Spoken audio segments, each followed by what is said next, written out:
Sipai chutri lai ku nga tho kuana ziak tu chante ya methiu wapa hun masalama khan lai ku nga le akite aizol kalchan chin kan ngai thani kha tuna hian an kholam panin ho an tumme kani ani leu belte ni zanin mengrei sia iluana fek fekem phim khur deuh khan kharo khai laite kha boi kha ikuta kan da ania Nancy pa pu ba tan ron tia kapu kakuta da zok ro lai ku nga te zong sipayani hi bela na lo tile man mo to eng po ni se kapu mang tha ule lim de win ma si po lo mang ro lai ku ngan na ron ti ve boka ti chuan se pui kholam pan turin bela hovin nan chuak ta ani bela solaya son ding lokte nakina kan kho ho inan ngana tur che ni so thingpui dora son thingpui in nga lo teang u lai ku ngan na ron te ya bela phur zong tagalo ni ya motor hon pepit vak vakin thingpui dor zona ading khulai khoimo thingpui pathum le changban chu man mo de ula o seipui khuwa kal tur kan ni hi ati zui lang la kha la ya in ho don em ni hei kan kholam kal turan omta kin tin kalo mitlodin top maya kan bial tu MLA na tlang aw na min pek kavala mekatia hole na tur ka nei lo wani hi i motora hian kaleng ve mialem sei pui kho wai me secretary zaliana chuana lo tia animo bela hei tlang aw nai kan la phur lengangem wai me thil tur te ni sia lai ku ngan na lo ti sao in la driver zeta gamcha frenga tar mi dum wa in bela alo tum thachaka khoimo anunga hian kan to na nge uzalian si thairo a om haulavania ati zui zat si tha kha ngai haulo mai seipui khuwa ka thlen thei chuana to ka renge bela nge aban lom om thin tak zalianan na lo ti ve bok chuta lai ku nga chuan zoi supin VC te khan ri lo do khan tia min lo check palang a uzalian kare son kala nia anti deu su suwa nang ni te chu sipain nia ba ka check ber tur ka nia lo eng ma lau su ma se ma sia ero min converse uze ul athang tin zaliana aron nui sung mai ani chuan kal photiang u seipui kho thlen hlana nga hlel om mai ti in kal chuan rota robul ma si ma sarim na mi eile to don lovania hotela hian dulvun khi thot khopin ayang che in pianga nang po i ek le tur hisapin ei bokang che bela chuan na ron tilea keisu mani yang em kha chuan ka ei pe to lo bela motor khala chuan ngat phei chuan pumpuya let but zel mai lu tan na ron ti ve bok ludvung i pumpui te chu let but sa hrim ani kha bela na lo ti let ram ti chuan so chuan ei le ta robulan na kuta chomalali a fai meu chuan pianga chu ek in lampani na kal le nak to robula tak zet hi chu bu tin li phur chung puwa e thei turin i ei thei dan em hi amak ifin pha box si lova i chak pha box si lo i ka aba ka thok lova ni yang bela bokina lo tile robula chuan nui suk chungin nang chu ika khana thokani ya me chi an mang soi za zeti soi to bela alo ti ve suk ani chuan bela suk lai ku nga chuan bela pianga kham chuan kan kalmai don em nia khuwa kan thleng tlai palange uzalian chuan man choi ngai lovania o aron tia la ya nge izara kan van nei don tak taka la ya mani branch committee khan kan tlang aw na tharlom na atan ma si le kum thar in kara solo competition buat saila kan tia branch khan endik tuatan nang le par kunga zirtir tu sela fanuram thlirite anruat ni in karia aron ti suile wai enge par kunga chu in ruat ve khera uzalian bela na lo tivat ani driver ni bok aizol kal to bok alo ni ve ya ti in na lo chang vele enge ke po driver ve tho aizol po kal to lai pui po muto lamwal karap to in vai ek ina po ka eto bok kating trang so in mang hau lowang le bela na lo ti mak ani na taka chuan bela hi ain soi du lo mai ani sei pui khuwa hian ani lo ting trang phui kim ne an om lo hrim Poro bua tring tang la kha ruya kim lo ba ka akuang ka apop to siya.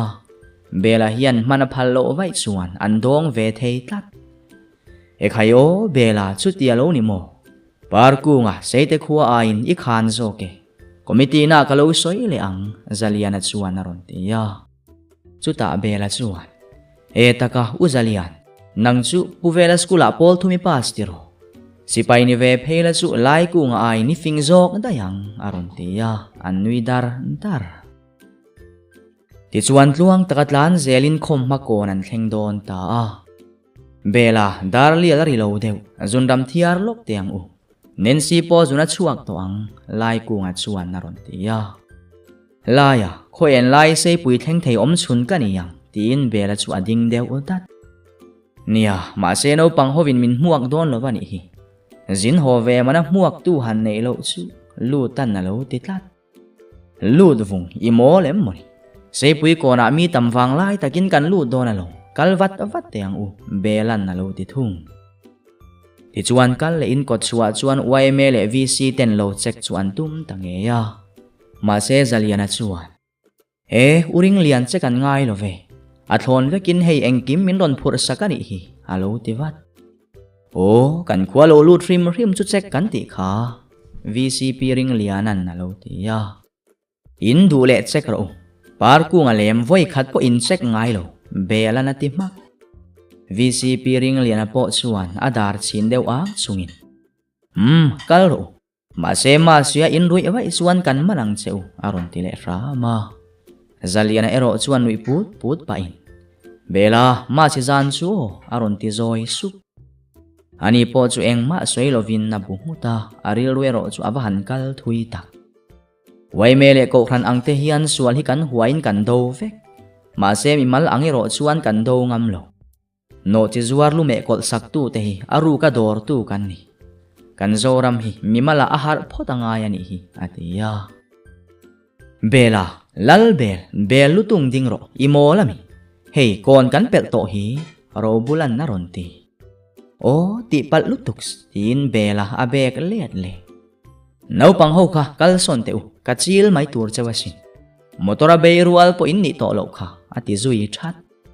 Chuta soi ku ngi dor zona nge chuan bela ading ta. Par ku nga mulai nge mai chuan handres khurum rumin a motor chu ati thideu mux. Laya kha no pang ho hi chithum kha han pete. Heile sei pui tlang aw na tur chu ti in nan tlang aw na chu han lek lar lara. Sei pui kona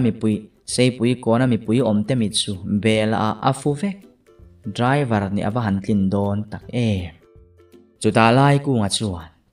Zanina kona hian in nga kila. Kan sol ni kor le ke kor ar kan habok don niya. Moza bun vek bok tura ni e aron ti deu uzat azat. Soi ku ngi le par ku nga te mulai ngei chuan.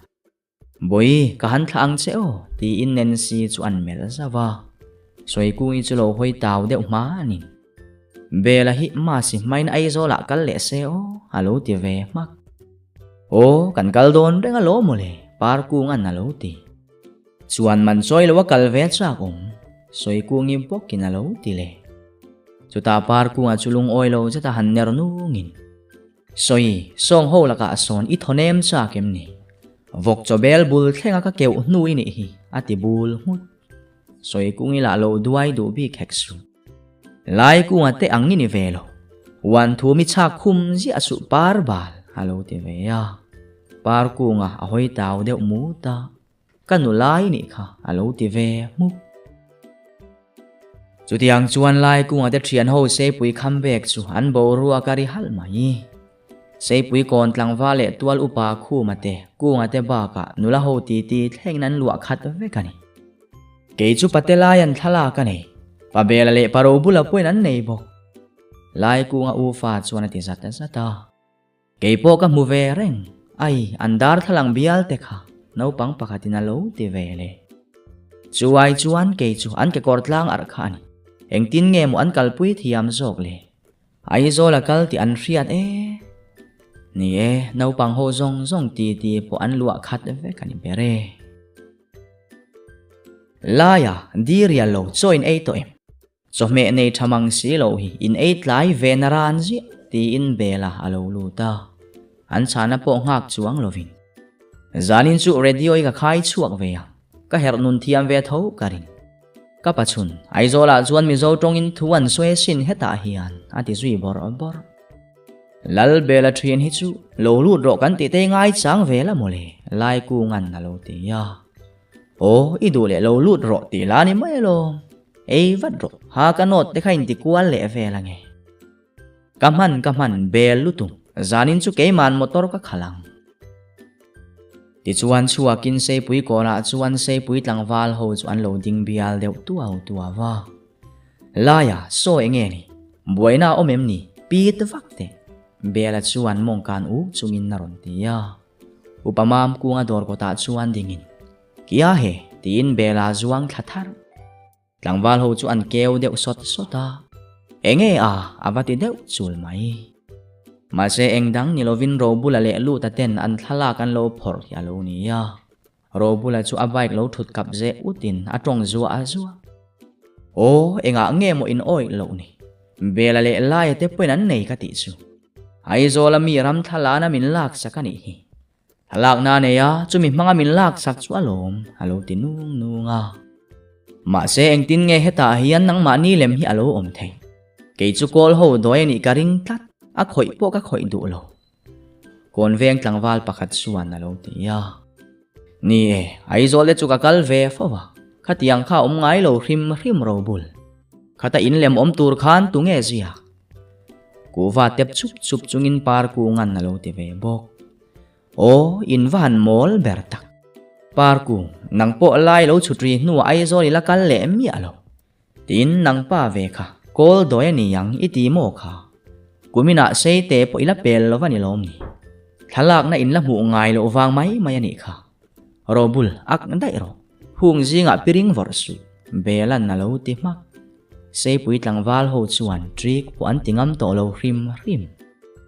chuta mi kara tang chuan pianga lo dak ve dakin bela khoya nge la ya hi robula bai khala ka chuanga kataya dok ni in ka ria tarmi dum vua su kati poina vua lui tata aron ti ve nung mai local photeu ti in phul mun tlang lama bok anin zui chole ta ani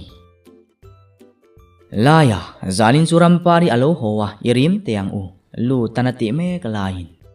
keichu nensi ta in lama laya nalo ti vele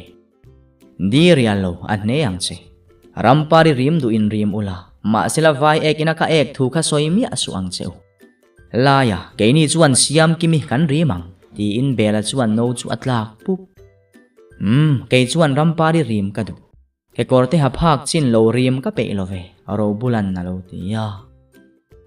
aro bula du om lo che mai kha thim thamai ha lang thut mai rampari te bula khan zuk thowak vaksu ti in nan kal rang ta siam kim in ommo radio khain kan lo leng do ni chuan aizol chi thlum po kan lo hon bok che piangan nan ti deuh langa nang te hi patet ain iluru aring dai mai lai ku nga na lo ti zau ti chuan bela chuan gamcha reng in nale dar jacket thar ne radio khain ke kor tlang ar chu apen ri lupa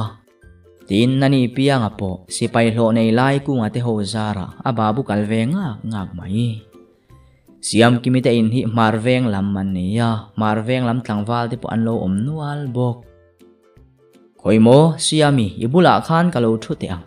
radio hi on ka du tlat tin bela chuan a har lak deuh runa marveng tlangwal huan ngoi thap chuta bela chuan biri se ko vu in radio chu a herri ruaya laya helai chu aizol angani mi alo mizo an lo tong du lo tlat bangrela khan da la han herle te thunei mel fe in na han te ya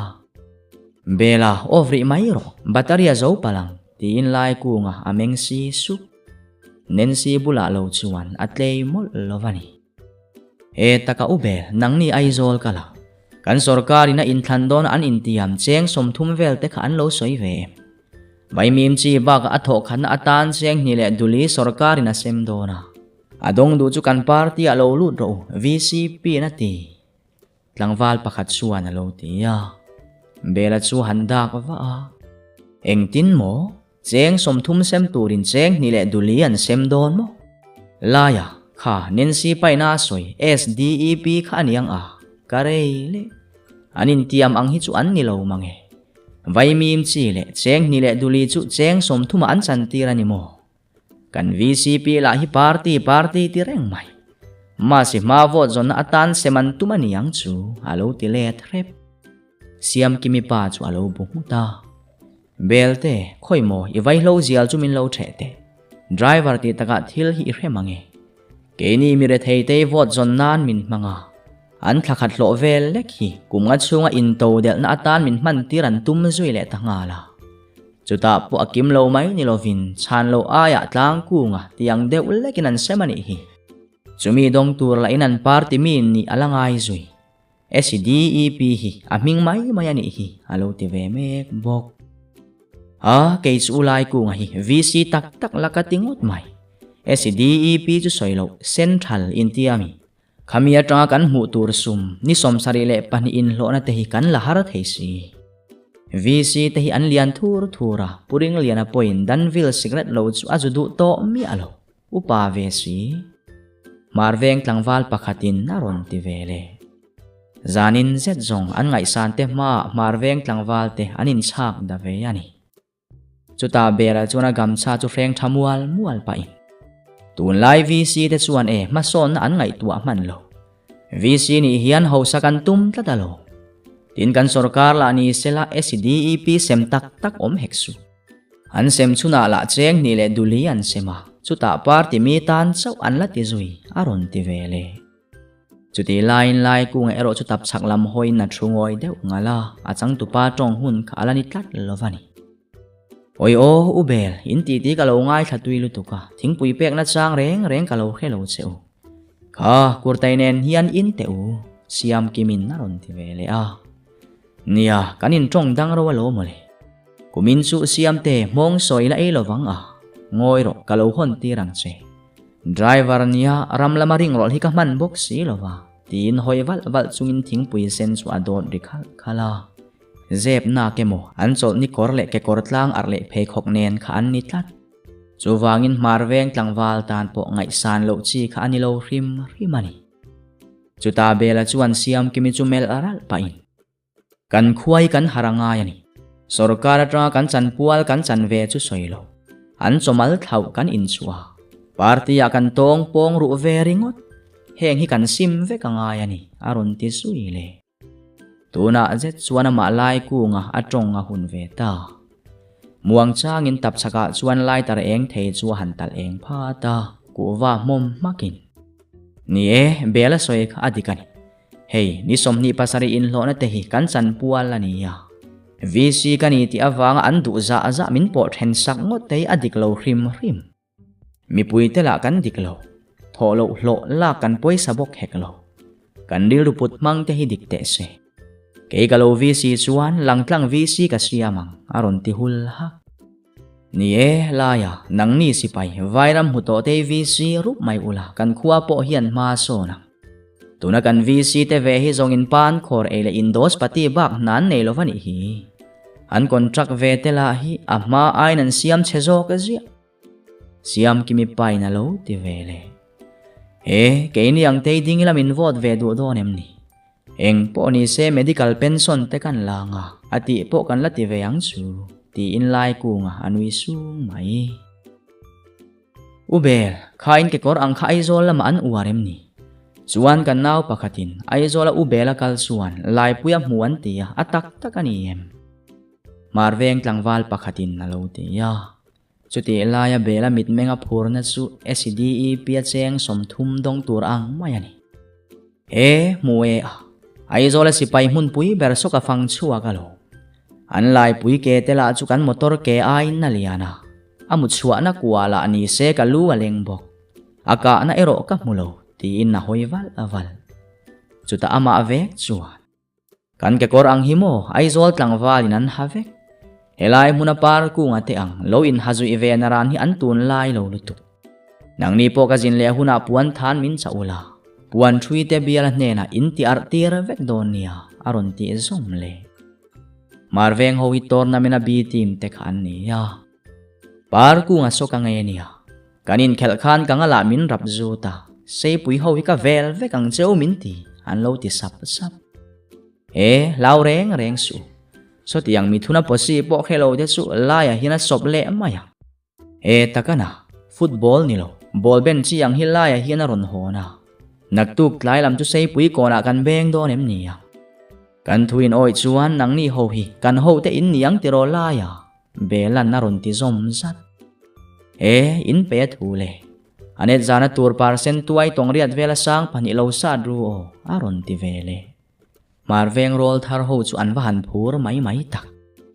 an mi ngai san si pai le driver sana nei phak le lai tar eng thei po nei te an han kom phak tur chu an phur tak a set an lu bu ngatin ho turin an tho ta sang sang loma ho ma in tu mem ni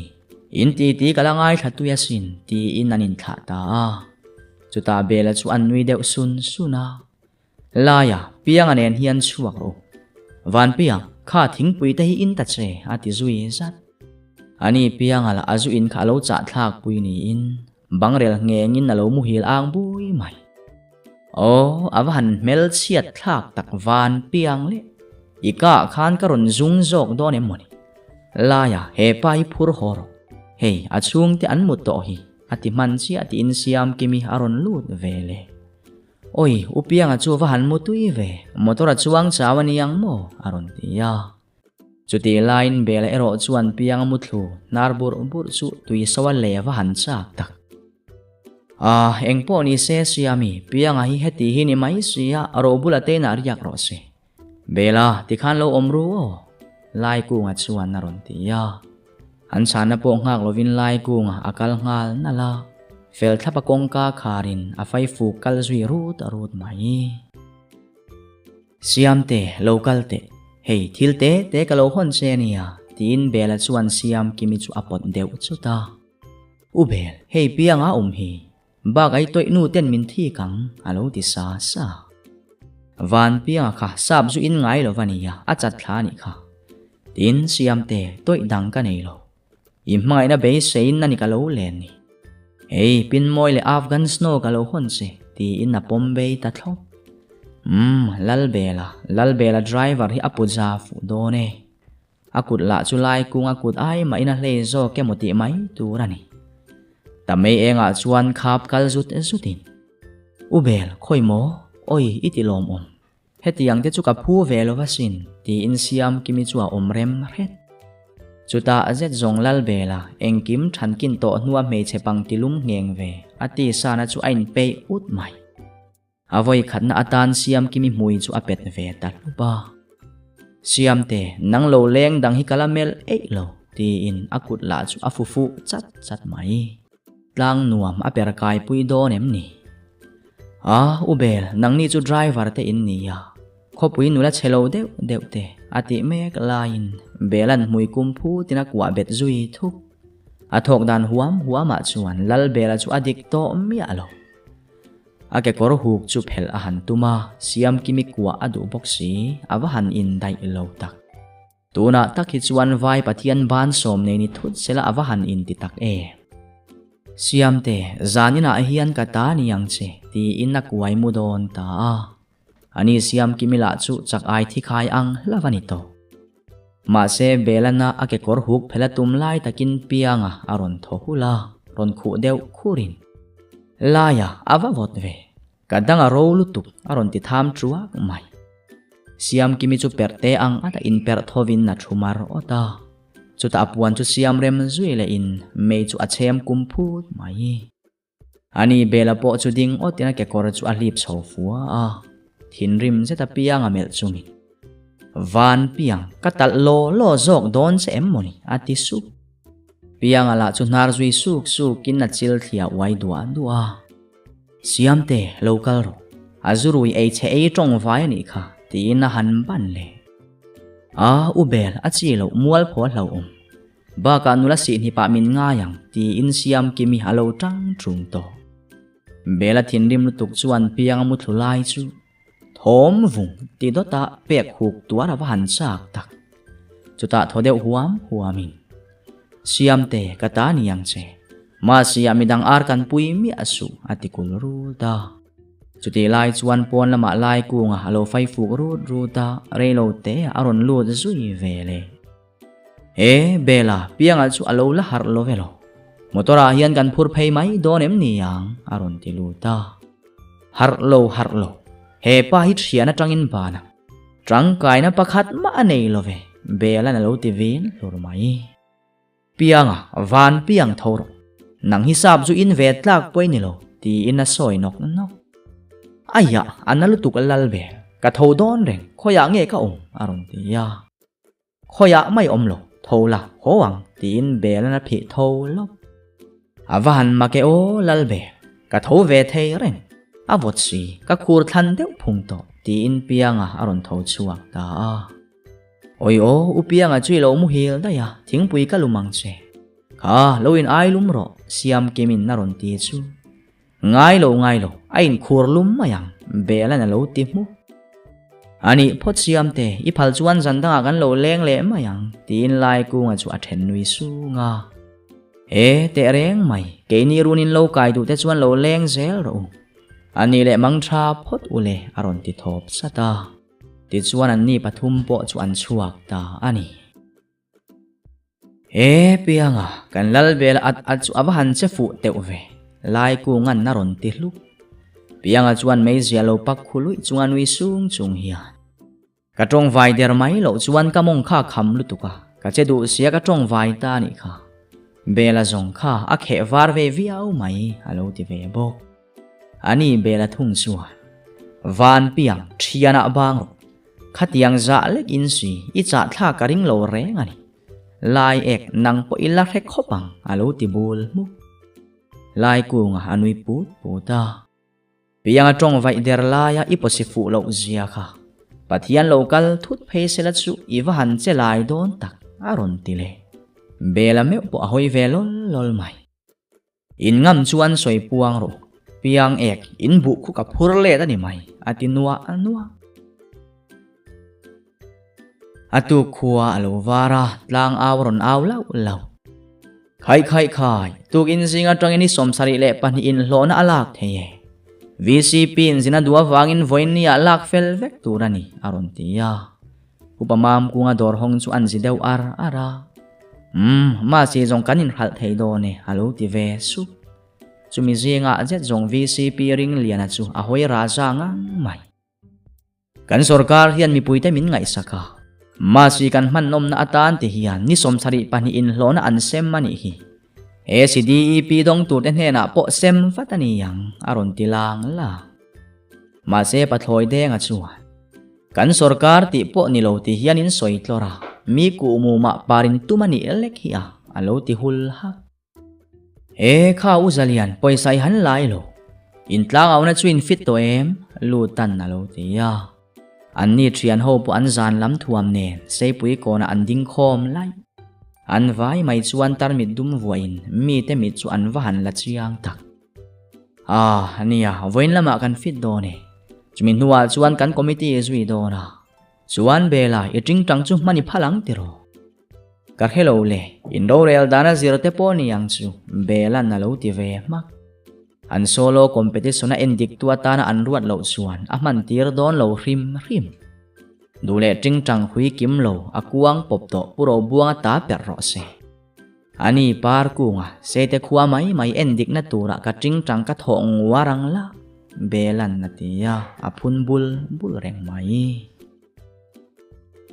ti chuan tlai lam malo nia VCP uparing liana po khumbeu nen danvil pet ko in local le ngak to achan chunak tu ka aizola zin ve don touch tuna ngei po hian chumi befel tur chuan puro buanga dora pan me kani chuti line mam kunga dor ko ta chuan lai kunga le thian te chu ke kor bul le silipar ne sipai ti sat in angha in an lo thu thap an vai chuan ke kor te an hato boka an thukak deuh phak hlom mai lal bela phei chuan gamcha a reng bik ngat kha kan sipai te del dol chu in tlai chu in na halloween thu ani mo naktu ka aizol ka zindona football te free le sanate zong ka lo hon veang aron tinui su mai bela pek chuan ai kan khuwa hian football pet kan tum to leo Hey, ball ben lam kan uar to don. Tin lai kunga volleyball chu han thak ting deuh au awa. Lai kunga po chu. Kan lo man lak ve khan va leila idu le sei te ho pero. Ram ri chin fel dan thuruk te lo ni tak lavin alo ti ve ma. Uparing liana VCP hi heng ho laka hian apuza fu hlei thei me ullovani. So le la ya marveng ho chu an lo thlenge. So abantur po an lo puwe. Ti in mong beng thukin ro bula a tho zui thura. Nang pianga upamam kunga thir tiang ron horo le. Phur zetin lu tan na ron ti ve bok.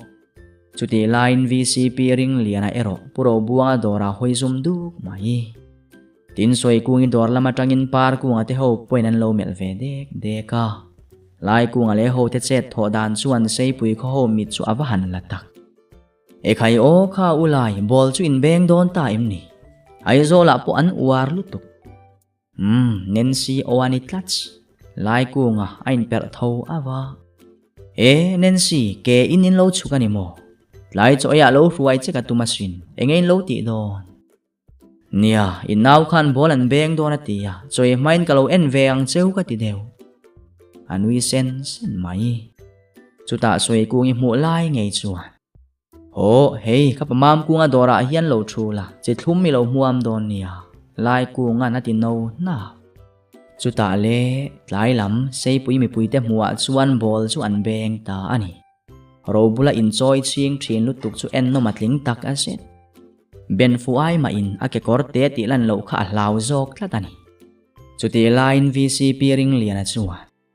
Par kung naktuk chu thul hleksu. Heng ho tang hi kan lei ve turani ati su suwa. Ichuan tlangwal dangan lo nai zela. Kalau tel ve anon ti suk. Tuna zet chuan lai kunga chuan sei pui thalai te chu athun nuaya ada fai ta ve. Duni sela avisi thei chiang khopa. Chuti line belan nuwa mati ber thunga. Aben pe tolo nuwa po tel tu le ban tu alani tlatani. Zara chuan mas in khom kalrual velin soi kung ite dor kota tlangwal hawan thu mam. Marveng tlangwal ho pu an lo bor ve tap. Heng ho hi bela hian amin lak lo to ani. Ubel zanin chu khoya mo kan le nang. Marveng tlangwal butru zet phunga chuan naron tia. Ka khelo le. Lai te lo thleng sela kan le na tur chu a hria tang alo ti bung ngat. Lai lam kha vot lutuka ka in bual ta lo mai. Enge sakhi pu ain bual lain bual lova apial thin then tho ro bulan naron ti sensu. Sakhi ni yam monile han huk te ro bul. Sakhi chu han ni tak la kai ol ngotang. Email te la hi ati ru le ngala belan naron ti let ze. Zanin chu khoi lam hoin nge kan mutluk derleng bela. Ke zong thian te thoma lo ching suk tok lekani piangan naron ti zau. Van piang te si tong thei si. Thei bok si ek nga lutuk thiana bang ro. Nui sum chungin belan naron ti ya. Laya po chu avahan rei ve mole. Nancy chu loi ngal tu mem moni. Luta khoi mo pan khor chu ati zom zat. Bela o khria chuan soi kungi halo meng phok ra a. Chumi mu chuan par kunga alo nerve sok thung. Lalbel in aizol jin hoi inin la cham viawa naktu ka soinen kan jin ve don aron ti mak. Indu le jin ulati niya aho te em mai alo ti san mai si. Chuti lai chuan OMS secretary Zalian le tual upa kuwa te in khom tur pu an ron kal dun nak naka. Kha bela in khom in tum na nge tual upa kuwa na ron ti chu. In khom hi chu chutri lak lo poina chot theya kan lo chol ma ya nge ti nan lo chang vat. Taka bela zanina OMS kan committee dona. Iting tang chu man ni phalang chu mo Zalianan na ron ti vele. In ro rel dana zira ni mai belan na lo ti mak. Anuwa chuan lai kunga aron thleng ve ta Laya rol dam doi lo pai lo mo. Voina khan lal bela lelul khan min zuan tir na salutuka karol dan chu vuak rep angkani. Bei sei nei zetin piangan na lo ti ya. Pa keipo karol lutuk. Football ay na hat thak rep mai. Kepakan zuang tip chu mai lo mole. Lai kungan na lo ti ve bok. Pona hian mei lum che mila ta chuan inang in sung chu Nancy nu te om chuan nuam lo palang ro bula poina bike bo in nalo ti ve su ole in thu ni ro se no le tui ka ron la ang ti in Nancy chu anui se ya lai kunga chuan Nancy chu athlir vunga angai tuana niam le arui to an aizol thenzan ba kha eng ma an la ti le lo tun lai phei chu hui mer kha eina sa ve sia ari ru chu ain pe deu at areng mai ani laya lai kung lungtum chau ngai tu aro imela khani ngai tu na lang ve hoimo lo phorte avot si luta meite lo chem ve teu khatin lo mitlodin hu zel te su in tloro pui si belan naron tia kan chem don renga lo mole lal bele siam kung ito iduin marveng hoin kom vela angala chat ne pianga na lo ti midangan lo nui dar van piang thiana bang ro zu po in ve mi asu mutluk der rat ro pui si a ho em mai abela ma seni zan kha zong imeng da wa manasin le pianga na run ti le chu bela po ngoi ve mak melum ain zu chu an lem khal loma kan wai me secretary po hi a zu chek pe ya atanga me thai zu an manin an in an kal saka thian palai le man chu soilawan hlau du kani hi din huna zirin sual hi kan te ani in ka ria lu tan na ron ti ve khau lu ta in du tho chuan soi sel lo te inin ang reng an ni nen khian ro bulan na lo ti mu in nang okong lo mai ro bul keini chu kan sual ri manama an ni sual rim nam lo ni wanga an man ngam te la ka an ran viau ni kan wai me secretary te so jong Sunday sikula pu apola o mai chuan pol chuak ni ka du zo alang lama an ngam zong te a na takin an cheya lang lo ruama an thli vele du tho a hrim mi zo te a hovin sual kan dowa ma nin kan do ngam lo bela na lo tile in mai teu kazara sab zu in thein ni kumin ma si chu nan si te na kan manga kein zu le vai tel ka thwa ro bulan chang ban na thoanga luta hian urlok zanami tur ara tho boka bela hian kum thar zanami tura tho ve thung donani kurtai po tho tel ro se piang ero hi chuan asia matum ve kanga nula te po kan somang a train tm lai ku ngan naron ti ya an lo bu ngat in lak driver ve to ne na mani ar han phil chule bela na lo ti su e bela ito inu siam kimiso muimom lupin ar bob ikhel ti rang chu pianga na lo ti sau luta rampari chu som ve te ang chuan bai khal ka zir ti rang che bulan ro bulan na lo ti ya ka pe lo nizana po kan pan khor chia ei du ba ka email en hian du lawang che luta na lo ti ka bike nen hian karim thlom em mai a ani lo chuan an bu ka den sak lawang ro bulan na lo ti bung ngat ti khan kan zo em ni la ya luta thizung ta che kan zo to chuan nula rima kal mai ka du bela chuan ron ti in alem zui khul koimo la ya cha bi chu min ron pete karon lam le awatang che ati zui zata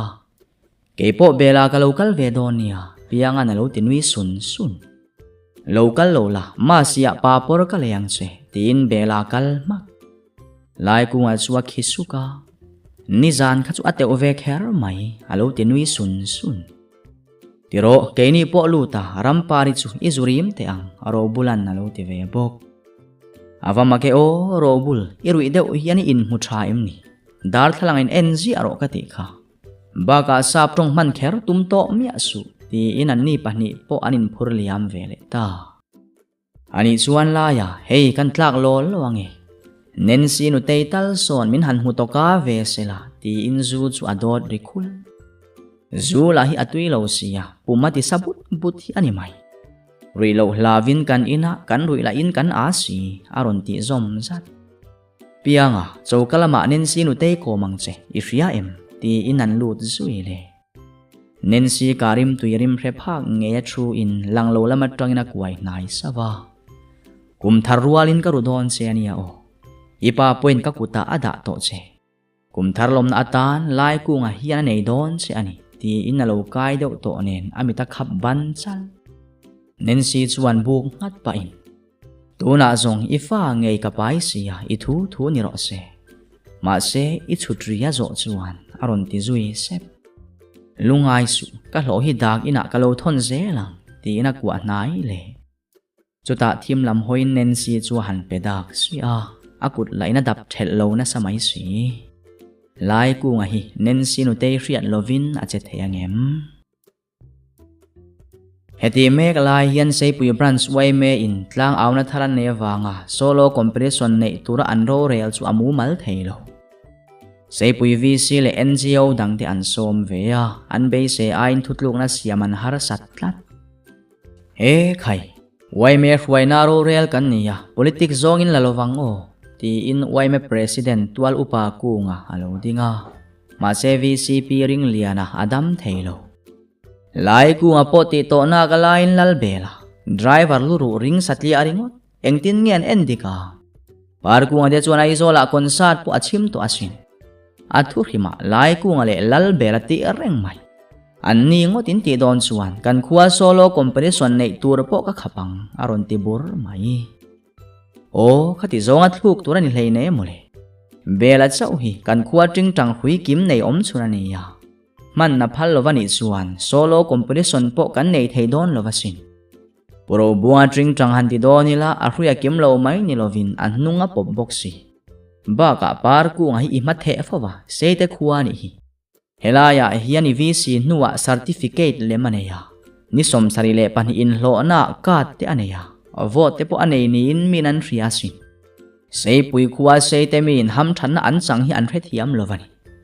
no chua tum selai hum tlat aming ma sa phei chu par kumar ania helai huna certificate anei theinan par ku nga changte in ti ani hi puzuanan na lo ti ve bok chu ta la du tok mai lo heta arami sei pui mi tena an tho thei ve reng huan hung na po ani sei te mi driver par ku nga i tho tira asiam zo mai na hung na achima chu po chu na takini dem ringot tuna laya te ho khotlang mai tuan lo pen chua ka i do le si bela te zong kan khuwa ting tang per thiam berasin aron ti zom le VCP ring liana ater ta at solo compression chungchang rel chuan kan van soi thui de vele zuana nang po thu ber ini theilo chuani om theilo wani lom ni kan party atangini suaka party dang ni dina chumi atangini pakai kwal zela mi te chuan zuan zuanga an ti che kha aron ti let ve ta sal chuta wai me president tual upa ku nga aron ding ta atoke khatia in hial boya politics rol kharem lowang laya le bela par ku nga te endik tu aruatila nularam pari hian kai hruai mai sela afuang tin endik tu chuan laya thu berro se ama awanga tlang awna po kan khuwa lo thleng the ni si aron ti ta belo zet chungarem ti in chang che zet in an committee chu an trin veta ani heti lai hian bela chuan lung oi zet in motor chu akhal eng tung tunga kong lai bong lo bok te chu melina ki ai suk mai eng ma la hi in reve der si lova ro bulate ang mai ka ni love ti in lai ku nga te lam turin atlan fu ko vo ani siam kimi po asam chul ma min na musiai siaya khan tap chakha tong theini sela zong swal puan tur kha awan nga don tak lai kung zanin zong ni zanang mai ka nilo o lal bela hi anti de ulang la nga ni inilo vani kha zan rea pailo ram ril aw lung alo bil lo ruyan soyang mai ni pianga na lo ti saw van piang min chun viau su bola ka sai ti rang se tin wi sung chungin aron lut vele laya kini zong ko ran hian min thunun rupang ti ka hlawasin pianga te ro bulale lu te anga in chong dum naran hi kanilo ma se van piang eng ma soisu ikam ma leisi bela na te zui zat o bela zanin chui van hlim email te la kha eng phet mai nin ka ria nen sin na lo ti ve sau bok thingpui chu in ri khulin thu tak fe in bela chuan laya mi pui aizol jin du hi an la tam sia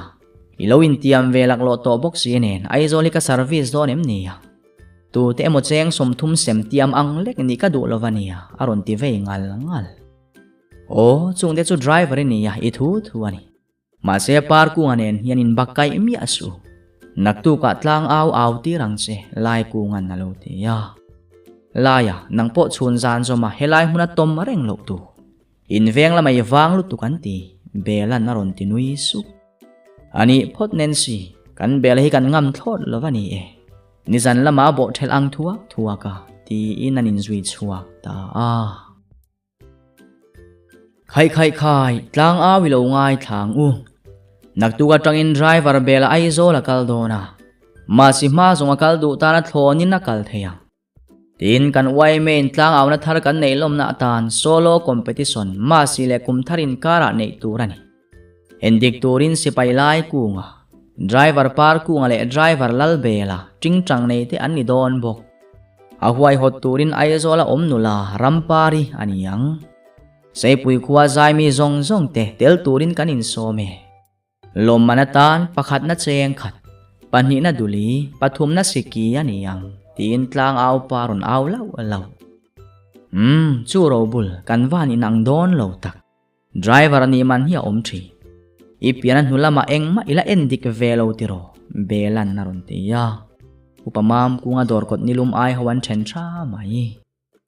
bela nang ve kha iting tangan man du wang mai ani kha ma ki pe thiam don em ni horop pui lo chuan eng mai ziak thiam si lo ro bulan lo ti let ve ya hiam om em mai a yen dik ve don lo wang ani kha alo ti bul mak e kha belai om mo laya po ka khil towa tlanga win lo khe tho tura ngai la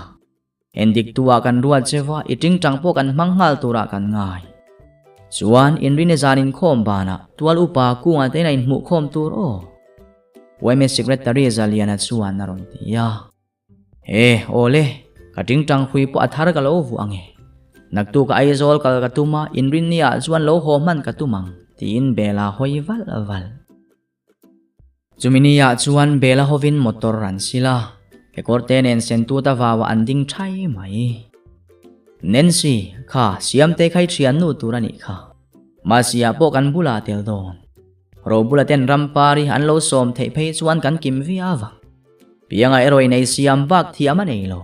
belan na lo ti ya oi ka om na re to nen thian po kala nei mu man lo in kom ziang o nen si chuan na ti ya ani po chu alo bu ngat kha pianga enga ngei lo thlit ngot ka pai tam lo wania lai ku nga na ron ti vin deu lura o avot motori silve lo wai khelo wani kha bela hian an waya min wa lu tir zi ale ngal tin pianga chuan zu chu athli zel adik chi pianga sipai thuam nena om puk hlun ringot ti te u in lum phot teang u tiang te chuan kan englowa tom te vek don ro bulan na ron ti ve bok bela chuan nui sung chungin ro bul ahman na tur po khe ve hleilo du lei ta te chu lo tom te mai mayang miang aron ti ya siam kimi ero alo nera sok thung bela ti khan in bik pup zel su khoimo pianga tin ro bulan na lem vele rampari so kalapur ve khopang tin a mengzim sun mai ubel irui lu tu kange o motori khal don kha siam kimin naron ti ve bok bela ero ain lapa sot thunga boy lu hai chi ai hian han ra thel khutil apa jok dai lai ku nga la hinen si kianga lo chuan om theilo in zo san veka atilung lunga pianga khoi modern vil chu tun rum chu lai sap zui athok muang riau mai lu tan naron ti ve bok khoi mo payangol ve lut vung kan ina lo om top mai ro ka cho mangche pianga na lo ti le threp pianga po hi bela siar aniringot to bela ti vat te u kan ho har lu tu ka nge lai ku ngan naron ti ya iman mole lo sil vela ti nia tuai sila mong ku ai fine kan sil don bela na lo ti mak ke chu ma si chu ui te e vela ka ti aringot chu kan neto ma si mana arte chu kan e ve vek don sia pianga chuan lo ti nia an nia ni don tak pianga hi aviau mala fin sang ni sei te ho ui lo ruk chu ka tum don nia tin bela chu anui su nga ti chuan hun nakal le kheta ma sia nai tak a seta ko khan lam point ma si pual hun an mang tan to laya zanin chu in khom vela ma si pualil ru soi zana ni siya in khom ba na in committee don bok si lu tan na ron tia ke chu ka in khom pe lo ma ni ril ru po thamang lovin ke ai ril ru chia te thu soi ngai thla ka pe lo ve bela na lo ti le pe ro bula chu anui hu ka bela soi kha ka tho pe bela khoi nge yai zol bu zu ron hon su lo inila aron ti le su to ro bul zan tin wi lo tu baga kan committee do na par ku ngate pu paring lian te online zurim nam lo tu lalbel nang poi ria mo lai ku nga na lo te vat ria lai ku ril ru soi zana ka lo soi ve ang itian ni lom ni ki hanin khom la han soi ro bela na lo ti vin lo ro mai a ho em mai so kan VCP po upa ve si khum beu nen puro buanga in lama pan le tak so lu tan na lo ti ve mek bok chuta pianga chuan siam kimi in khom zan hi chuan bela hi athina chheji alo ti le sawa kan van pianga hi chu ka ui lo hon hi amei chawi eyang bela na lo ti ram mak thing thu pui ka thak ngal mi ruk sa eya dulti kiar hi ka re asin siam kimi te na len du in marveng ho kom ro pianga na lo ti le trep inin om zo zai emai bela nensi te na thing pui hang han inang u ma si main ka ke kor le chol ni kor te su ka du ro bulan na lo ti deu udua atopa chuan nensi te in lam bok pan le in an chuang ho le ta he mi da thian ho hi zong mak ta kan ni lai ku kalang enga nge moi mong hi ari em reng le endik tu tur kan ni kha kan tlaya nge belan na lo ti chena avan makeo uite voi khumang main phi cheng te su siam kimi te nai leng man don lo nensi tun tumin zai siak chu tel ve te lai tenan endik don sia lo mani lange nge yang aro bulan na lo ti ya oi telvean phal don em ni sa phlasak chu phal sila ka tel ve chak lutu kan venga chuan ke po ka solo ve thin aron ti boy na lai ku nga phur tuk chu hallelujah lo savani sa phlamo phal idu du saro endik tuwa ka thu berdon alo ti ya bele ero chuan engdanga soi theilo vani ber lai kung ka kaldon khoi luta ka ting tang kha ilo per lai khang la nge aron ti rum ul to kalang chuan nen si iming kan pe lut do ne o ati zui zat e takaro bul zanin churam pari kan committee na local ve do na sin zula in nei si lova tikhanin kutang lo el mai ro bela na ron ti sui le piang ngai dana ni fak lo nge bela ke kor huk phel har deu hato su han trong vai la ip ang u ka alo ti sau piang bal man zana ka lo vo thulo lo che kha apoyani belan na ron tingot le dar zaketa in tuam puklu ni an kal zuita an committee chuan eng tak vare lang mo e khala ya in lo va thleng har ang reng ve bela ting tang chui lo keng mo kan lo ngak thup chewania tual upa ku ngan na lo ti ya nia tumdang ainin khoman lo bang ma khoi nge paribula hian kan thu te ang tin lai ku nga chu an thunga la bela ero chu atring tanga awangin athumar deu at ama hrim chu a endik tu thut deu wong mayani kaile ama kan lo rel to angin hei kan endik tu tur le aporam lo keng ko tu tur te an lo thleng ta eng tianga endik na kalpui tur nge ni ya endik tu te zinga khan la ya kha thu ber turani ya ruam manate lo nei to em aron ti zui zat lai kunga lam chu an hoi thak mai pu chairman tiang hian ruam man na ka siyama hei bela le par buka o khai kati pal par kunga seite te hi an lo thleng chawa ti hian ka hril ngal ni mai ro se ziak lo puan min chopula chuta chuan ma kan pe hang chuan sa plus a then om chuan ma kan pe sang bi kanga adang chu an zai dana zirania mizo te sap ngai sang kan nia sap la chu adang dewang aron tia lai ku chutia sap la sa du sak bi kan ni in adik donem ni an zai thiam dana tanga te turani don lovem ni VCP puring lianan naron tia bela ading vat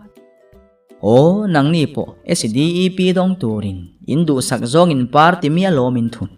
sa plus at hen om chuan du sakan phu ve tho alo ti ma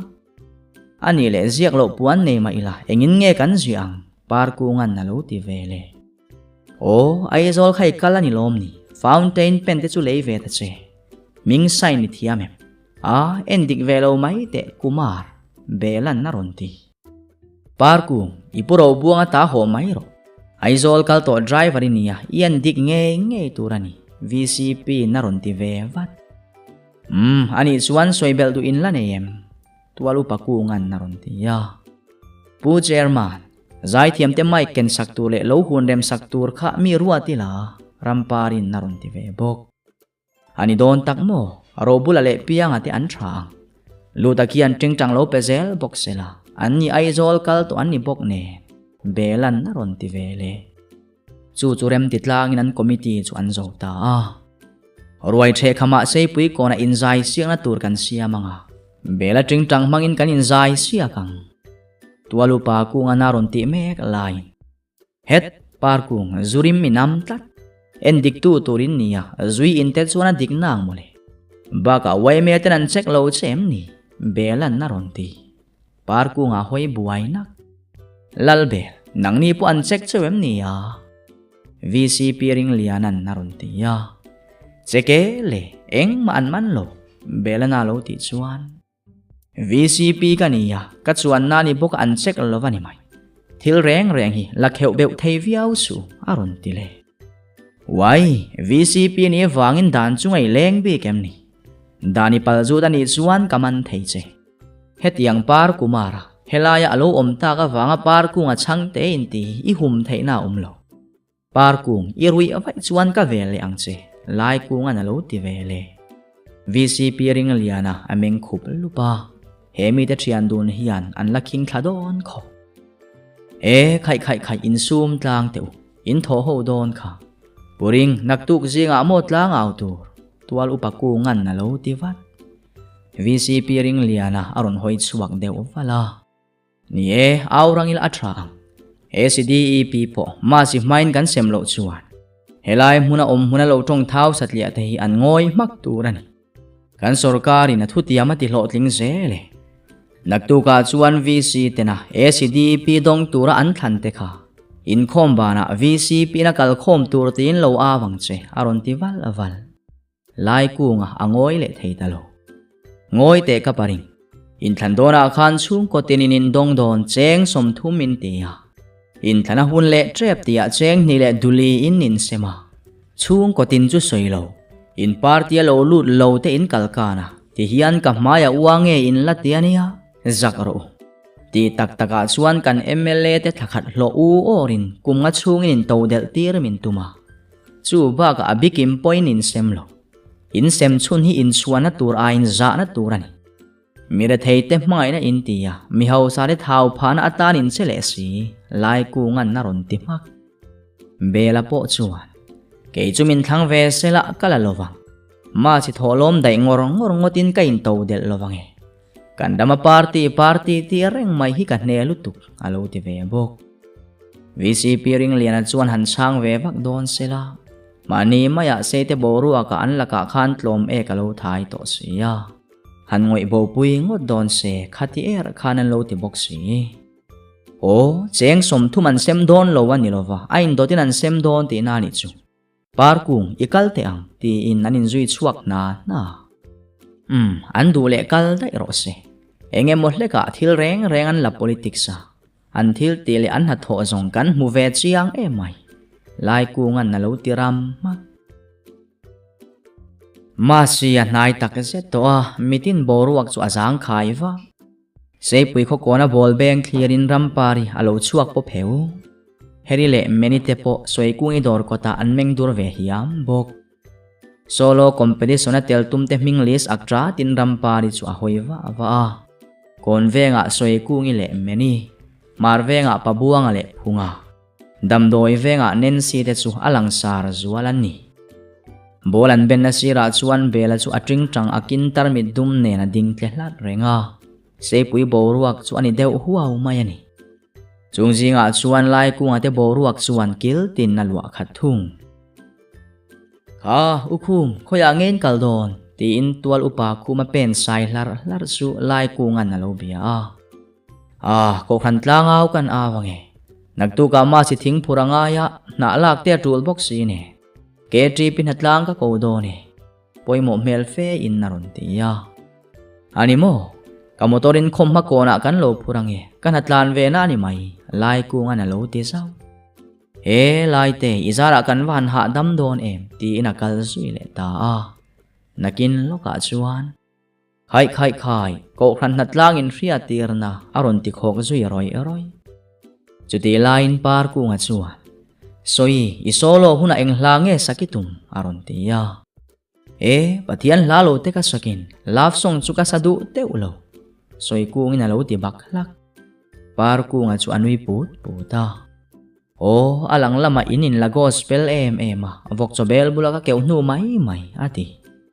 ole atha izai huna chuani kong kha soi na angche ti in na nui zui su chuti line ro bula ero rampari melina zuang ri dupa bol ben khalo timi phian bok ne akut pha lai zet chuan abeng khale dup zel nakin dewa chuan lo chuang nui sungin bela ka ai tel ro an hla du sia ka pe to lo kha pari lo te chuak ve ani mo aron ti zui su ma sa khan hoi hil kha tum bi kal lovani nia inin khel kalo en chewani hi urobul zanin chu karol ve ila rampari na lo ti ve sap robula ahoi da varui mai tereng mai butupuan lum kaneya isil donia in khom bana ka bai kin karon so mangche ati zui zat azat ole min lo somro lu ta khalo tel lo sela chuan I mo zan lama inrim angkha lo kengla ramparin na lo ti sau robula chu awahan phur tak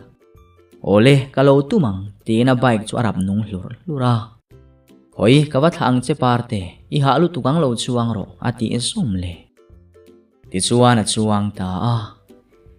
bela so ente robula son rampari apurania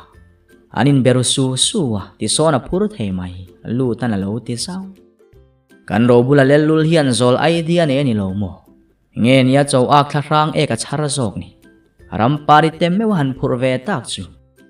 a holutu rampari bike chuan cha kina be thamai mai ani yang bela na tiliam puat chuti line lu ta ero angai tuana kalding tak aset robula hian rampari angai zon bi ka vai chuan pianga nen kan hoi hil hle pianga hi chu tu ma du lo chi ania chu wangin keital chuan mel toka tur ka zona ngai ma si mai nili chi a to heri khan mana khan du omruk na riawi nei min ti to khamole ti in na buhut mut mai arilu te in bu deng khol tal hilo nei ve ila bu phur chak ringo thika to pha si lo ati zui su luta enge ngai tua soine yang mai phun sup mai ni lai ku ngan naron ti ya luta chu alo ner suka laya mana si pai kan in tlarve khan ka om ka tilian thiam lova chu wang chuan ka tlak pha kha ani si paya hian om tilen hi enge mo tangkai na le aron tinui sun lut vung iwa han mol tak si pai tan na tan chuan om tilen thiam atul mole belan na lo ti ya lai ku nga khisu belu tunga soi kha adikang luta ka ba kha kan chorna em ka khelo ve indo lai phei chuan tangkai lo takani alo tinui su a ho mai zanin karol ani kha bela ibu zu kha dut ve to ila piangan naron ti vele nang la hi ase me atan vai pa nap khir lo leng che chuan la ya nang point lo keng thoro zana rei don sia ken tamangai belan na lo ti ya ole ta hian kanin ngak don nia cho ei tui vek bela tiam lovin lai ku nga na ti kher lai ekle bekang sa khawa ei eng huam ro chuan tu ma tlai lo tu in khom ban main kalkadu ti in bela po chu akal ding lwa maya ole tun tumatan suan du tok le photang chuan chun zom zel kan la du em ti vel kha comment lama soile diat te ang mutui mang tha vek ule